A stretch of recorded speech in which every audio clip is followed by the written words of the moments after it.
Boom! Ukisikia siku ya kiyama imefika ghafla moja tu, au ukiona jua limechomoza upande wa magharibi, bila shaka utashangaa na kupigwa bumbuazi.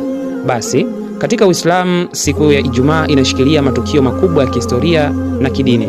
Ungana nami Abdulaziz Mdeme mpaka mwisho. Basi na tuanze. Jambo la kwanza ambalo linasadikika lilitokea ndani ya siku ya Ijumaa ni jambo la kuumbwa kwa Adam alayhi salam. Hii inaaminika kuwa Adam alayhi salam, yani baba wa wanadamu, aliumbwa siku ya Ijumaa. Na jambo la pili, kuingizwa peponi. Adam alayhi salam aliingizwa peponi siku ya Ijumaa.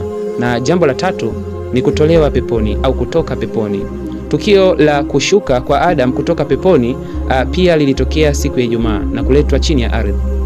Na jambo la nne, Ijumaa ndiyo siku ambayo kiyama kitasimama bila wasiwasi, na ni siku ya mwisho au siku ya kiyama. Inatajwa kwamba itatokea siku hiyo ya siku ya Ijumaa.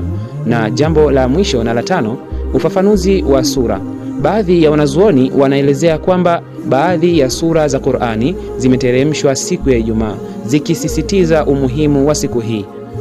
Hivyo basi kutakapokucha asubuhi nzuri kabisa ya siku hiyo ya Ijumaa, basi usiache kumwomba Allah Subhanahu wa Ta'ala dua nzuri. Ulikuwa nami muda wote Abdulaziz Mdeme. Tunaomba tuambie katika comment umejifunza nini kupitia content hii, na pia usiwache kusubscribe na kulike na kushare video zetu.